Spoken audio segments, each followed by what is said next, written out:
Welcome to our deep dive into Baron Dolbeck. Really a fascinating figure of the Enlightenment. You're coming to this with a philosophy background, so we can really dig in, beyond just the surface level. I mean, it's almost like he led two lives. This radical atheist philosopher writing these, scathing critiques of religion. And at the same time, he's this charming socialite hosting these lavish dinners with, like, all the brightest minds of Europe. It's what makes him so captivating, right? You Yeah. have this figure who's bridging this radical fringe of the Enlightenment and then the cultural mainstream. Figures like Diderot, Rousseau, even Benjamin Franklin were at these gatherings. Wow. It was really a crucible of ideas that helped shape, the intellectual landscape that ultimately led to the French Revolution. Yeah, I mean, it's hard to imagine someone who held such seemingly like disparate views being so popular. It speaks to a certain charisma, and I don't know, maybe they're like a strategic sense of how to bring radical ideas into the mainstream a little bit. But let's dive into the philosophy itself. His most famous or infamous book, System of Nature, lays out a pretty bold claim. I mean, for the time. The universe is just matter in motion, no God, no soul, pure cause and effect. It was a direct challenge to the prevailing views at the time. And what's so intriguing is how he builds this materialistic view of reality. He draws on some familiar figures like John Locke, but takes things in a very different direction. Right. Locke's distinction between primary and secondary qualities, the idea that things like color and taste only exist in our perception, not in the object itself, that was a big deal. Absolutely. But Holbach takes this concept of matter and he expands it in a very fascinating way. So he agrees with Locke that matter has these fundamental qualities, these universal qualities. But there's more to it. Different types of matter can have these unique properties that aren't just reducible to the basic building blocks. Kind of like how a diamond and a lump of coal, they're both made of carbon. Right. But their structures and properties are vastly different. Right. For Holbach, matter as a category is much more diverse and complex than we might initially think. That's where it gets really interesting, for someone with a philosophical mind. Because if matter itself has this inherent variety, it opens the door to explaining things like thought and consciousness in purely material terms. Exactly. He's essentially saying that we don't need a separate immaterial soul to explain these things. So thought, feeling, even consciousness, these could just be emergent properties of certain complex arrangements of matter. He refers to matter as a genus of beings with this wide range of properties, some shared, some unique. It's a much more nuanced take on materialism than just saying, everything is atoms bouncing around. It's almost like he's anticipating some of the later developments in science about emergent properties arising from complex systems. Yes, and this has major consequences for how he understands everything from human nature to ethics and politics. It's all interconnected. Okay, so we have this foundation of like a robust, complex materialism. Where does that lead him in terms of how we should live, how we should organize society? Because it's almost surprising that with such a radical view of the universe, his ethics seem pretty traditional on the surface. It's one of the most intriguing things about him. He talks about happiness, self-preservation. These are the fundamental drives of human behavior. You might expect a staunch materialist to end up with a very stark, like, survival of the fittest kind of morality. Right, like if we're just biological machines, why bother with ethics at all? But Holbach makes this case for ethics being not just desirable, but essential. And it's precisely because we are driven by these basic impulses. He sees virtue as the most rational, effective way to achieve happiness and well-being, both for ourselves and for society as a whole. So it's not about being good because God commands it, but being good because it ultimately serves our own self-interest, like a kind of enlightened self-interest. Precisely. He argues that if you understand how the world works, how human nature operates within this material framework, you'll naturally gravitate towards virtues like temperance, moderation, justice. They're not arbitrary rules. They're actually strategies that lead to a more stable and fulfilling life, individually and collectively. It almost sounds like he's building a system of ethics from the ground up, starting with this understanding of human nature as part of the natural world, governed by the same laws as everything else. And that's what makes it so fascinating. He's trying to ground ethics in something that is solid, observable, and understandable, without resorting to, like, supernatural or mystical explanations. Yeah. But if religion is out of the picture, how do we arrive at a shared understanding of these virtues, of what constitutes a just and flourishing society? That seems like it would be pretty crucial for his whole system to work. Yeah, that really is the question, isn't it? I mean, if our morality is not derived from divine command, then where does it come from? Like, how do we as, material beings living in a material world arrive at this shared understanding of right and wrong, of what a good life is or what constitutes a just society? And this is where Holbach's political philosophy really comes in, I think. So this is where we get to his autocracy, right?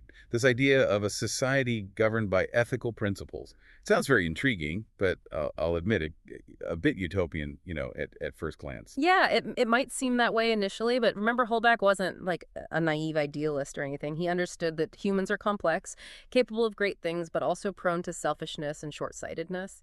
And his autocracy isn't about creating a perfect society, but rather a framework, I think, for channeling our natural impulses towards a more just and harmonious way of living together. Okay, so how does that actually work in practice? What are the nuts and bolts of this ethical framework? Well, for Holbach, it starts with recognizing that our individual pursuit of happiness is ultimately intertwined with the well being of others. Right. We're not isolated atoms just bouncing around. We're social creatures. Our flourishing depends on the flourishing of the community. I mean, he was very clear about that.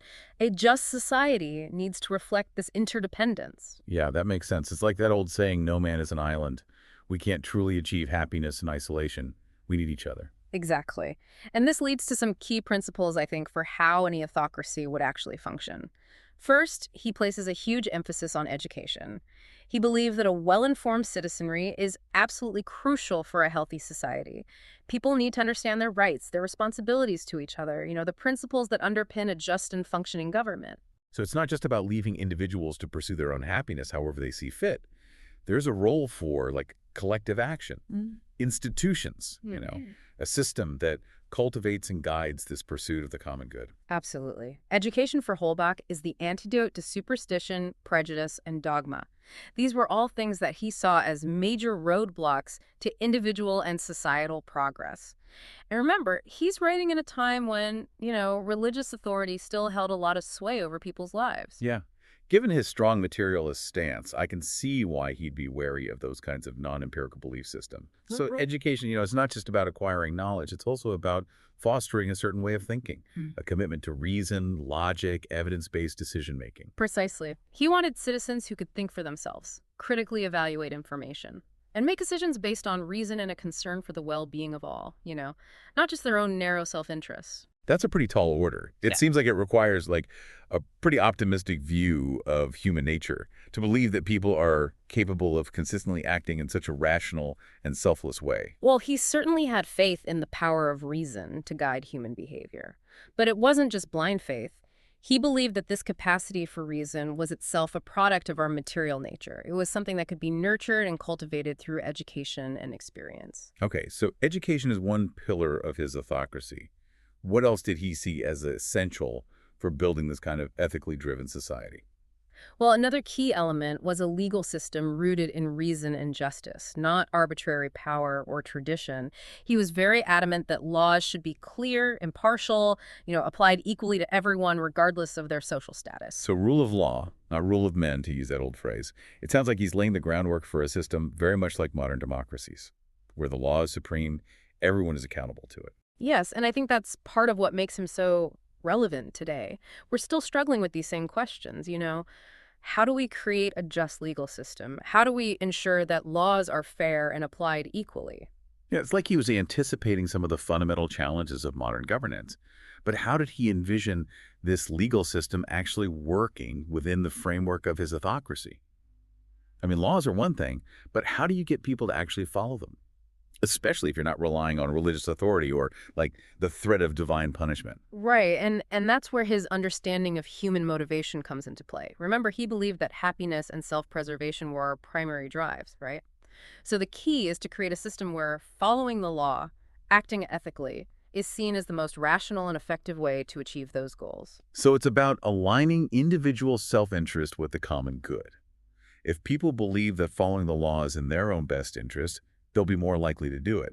But that still requires a certain level of trust in the system, doesn't it?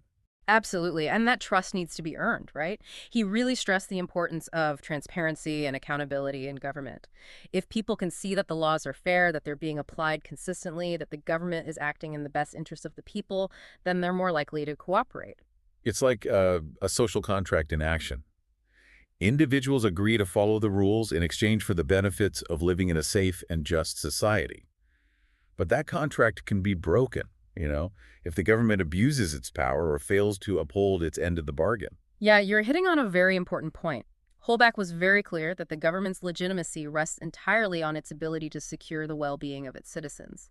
If it fails to do so, if it becomes tyrannical or oppressive, then the people have a right to resist, even to revolt. Wow. So he's not just advocating for a system of laws. He's also acknowledging the potential for those laws to be unjust and the right of the people to challenge them. That's a pretty radical idea for the 18th century. It was indeed radical. He saw the right to revolution not as like an invitation to chaos, but as a safeguard against tyranny. It's a reminder that power ultimately resides in the people and that governments are accountable to them. That's a powerful concept and one that has obviously had a huge impact on political thought. Yeah. But it also raises some tricky questions, doesn't it? I mean, who decides when a government has crossed the line? Who gets to determine when revolution is justified?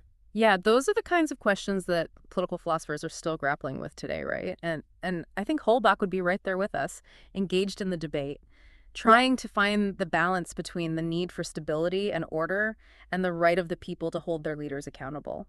It's fascinating to see how these seemingly abstract ideas about ethics and politics are ultimately grounded in his materialist view of the universe. It all comes back to that fundamental understanding of human nature as part of the natural world. Exactly. He was trying to build a system of ethics and politics that is consistent with what we know about ourselves as material beings living in a material world. And I think that's what makes his work so relevant today, right? We're still struggling with these same questions about how to create a just and flourishing society. And Holbach's ideas offer us this really valuable framework, I think, for thinking about these issues. It's like he's saying, okay, here are the basic facts about human nature. Now let's figure out how to build a system that works with those facts, not against them. And that's a really powerful insight. But to fully appreciate the depth and complexity of his thought, we need to dive a little deeper into his ideas about the social contract. So he actually outlines a two-stage theory that helps to explain how we move from this state of nature to a well-functioning society.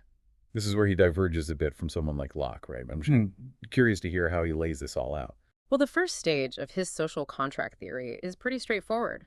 It's the agreement between individuals to form a society for mutual benefit and protection.